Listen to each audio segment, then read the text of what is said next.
ассалому алайкум шунавандагони азизи радиои муҳоҷир. Ман доктор Хоҷаев Абдулло ҳастам.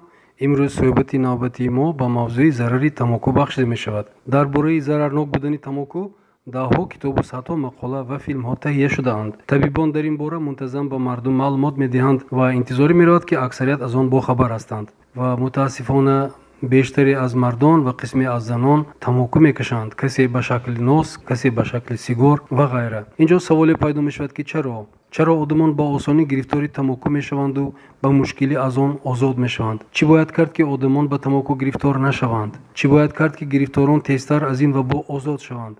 саволҳои мазкур хеле муҳим ҳастанд. ҷавоби онҳоро ёфтан зарур аст, аммо пеш аз он ки ба ин саволҳо ҷавоб гӯем, бори дигар дар бораи зарарҳои тамоку гуфта мегузарем. тамоку ва касалиҳои дилу шарён. Касалиҳои дилу шарён, ба қатори ин касалиҳо фишорбаландӣ, атеросклероз, стенокардия, бехобӣ, рагкашии пойҳо, лангшавӣ, сиёҳшавии пойҳо, асабхаробӣ, камарсустии мардон, безурётии мардон ва занон, бачапартоӣ, таваллуди кӯдакони маъюб, касалиҳои узвҳои ҳозима ва монанди онҳо дохил мешаванд. дар асари тамокукашҳо нисбат ба дигарон 13 маротиба бештар ба касалии стенокардия, 12 бор бештар ба сактаи дил, 15 бор бештар ба сактаи майна гирифтор мешаванд.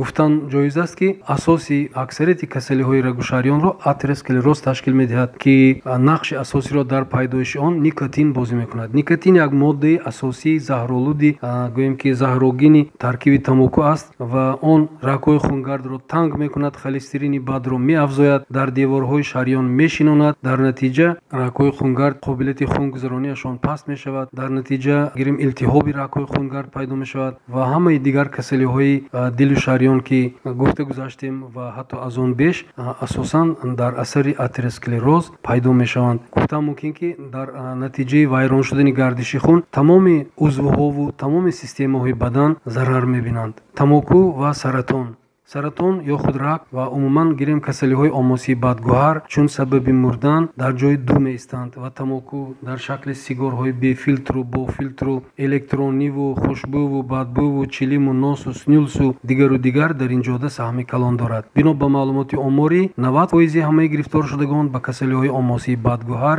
ва саратон тамокукаш буданд ва ё мебошанд. сабабгари асосии тавлиди омосҳои бадгӯҳар пеш аз ҳама моддаҳои нурафкан ё худ радиоактив ё худ хаставӣ, радий, полоний ва цезий мебошанд ки дар таркиби тамоку мавҷуд ҳастанд. одаме ки дар як рӯз як қути тамоку мекашад, дар як сол нури хаставиеро қабул мекунад ки бо гузаштани 200 рентгени сандуқи дил баробар аст.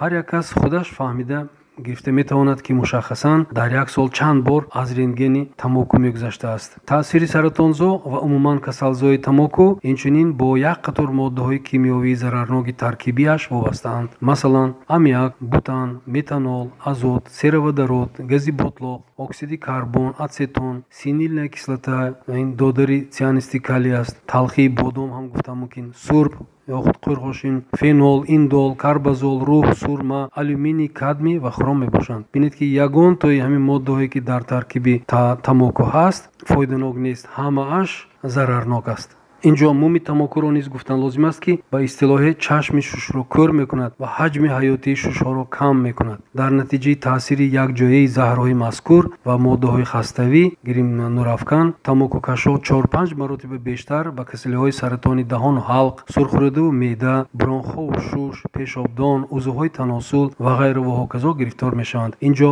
махсусан дар бораи нос гуфта гузаштан мумкин аст ки онҳое ки нос мекашанд 4-5 маротиба бештар ба касалиҳои саратони даҳону ҳалқ, сурхӯрадаву меъда ва узвҳои таносулу пешобдон гирифтор мешаванд. сабаб дар он аст ки моддаҳои таркибии заҳрогини нос бо воситаи пешоб аз бадан берун бароварда мешавад ва аз тариқи даҳон ба ҷисм ворид мешавад. тамоку ва дигар касалиҳо умуман гирем аксари тамокукашҳо ғайр аз касалҳои болоӣ боз ба касалҳои монанди газаки ҳалқ, газаки сурхӯрада, бронхит, газаки меъда, захми рӯда ва ғайраҳо гирифтор мебошанд. яке аз оқибатҳои маъюбкунандаи тамоку касалии астма ё худ диққи нафас мебошад. инчунин хобл, касалии музмини норасогии шушро ёдовар шудан мумкин аст ки низ одамонро ба маъюбӣ оварда мерасонад.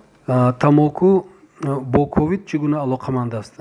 Алоқаи бевосита тамоку ва нос масунияти баданро коста, пардаҳои лообиро захмӣ карда, хушконида, гирифторшавиро ба ковид то 3 маротиба меафзоянд. ҷараёни касалӣ дар шахсони тамокукаш мушкилтар мегузарад ва фавтидани онҳо ҳам бештар ба назар мерасад, хусусан дар он ҳолатҳое ки онҳо дар асари тамоку атеросклероз, фишорбаландӣ, касалиҳои дил, стенокардия масалан ва дигар касалиҳо агар дошта бошанд, албатта вазбинтар гузаштанаш аз эҳтимол дур нест. ин ҳолат ба онҳое низ мансуб аст ки муттасил зери таъсири заҳрогини тамокукашҳо қарор доранд, яъне тамокукашӣ нофаъол ҳастанд. инҷо як мафҳуми навро ба шумо гӯем ки мешунавем бо якдигар, яъне тамокукашӣ метавонад фаъол бошад, яъне он касе ки тамоку мекашад вай тамокукашӣ фаъол аст, ва тамокукашӣ метавонад нофаъол бошад, яъне онҳое ки дар паҳлӯи тамокукашҳо ҳастанд, дар наздикии онҳо ҳастанд ва ғайри хоҳиши худ аз ҳамин дуди онҳо нафас мегиранд, инҳо тамокукаши нофаъол ҳастанд. ва фоҷиа дар он аст ки зарари тамокукаши нофаъол бо фаъол баробар аст. дар асари таъсири омилҳои бадгӯҳари тамоку ва нос аксари тамокукашҳо ба ҳисоби миёна 15-20 сол камтар умр мебинанд, яъне онҳо бо ин одати бад умри худро кӯтоҳ мекунанд. аммо қисми бештари фоҷиа дар он аст ки онҳо атрофиёнро заҳролуд мекунанд, яъне кӯдакону занону мардони атрофро заҳролуд мекунанд. онҳоро дар ҳама ҷо, дар роҳҳои пиёдагард, дар кӯчаҳо масалан майдончаҳои кӯдакон, боғҳо, дар дигар ҷойҳои ҷамъияти ошхона масалан ки аслан тамоку кашидан дар он ҷойҳо мумкин нест, аксари тамокукашҳо ва носкашҳо дигаронро нороҳат месозанд бо тамокукашии худ, бо носкашии худ, ба саломатии онҳо зарар мерасонанд.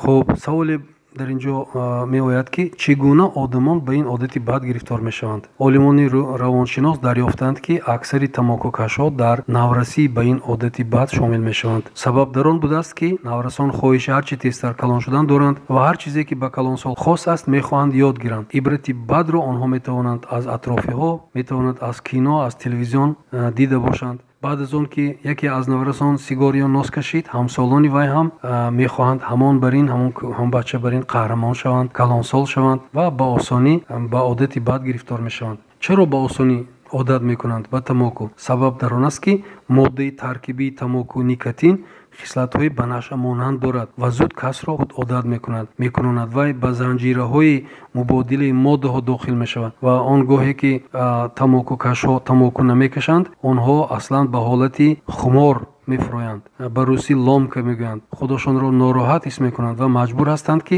ҳамон никотинро боз ба дарунашон кашанд то ки эҳсоси бад онҳоро тарк кунад. инчунин иловаҳои гуногун ҳаст ба мисли мачивина ё худ як моддаи таркибии пешоб ки онро солҳои охир ба тамоку ҳамроҳ мекунанд ва он қобилияти ба худ пойбанд кардани тамокуро меафзояд. аз тарафи дигар истеҳсолгарон зичии никотинро дар таркиби маҳсулоташон изофа менамоянд ки низ қобилияти ба худ одат куниданро меафзояд ва ҳатто як бор кашидани тамоку дар бисёр ҳолатҳо кифоя аст ки ҳамон наврас ба ҳамин чиз одат кунад.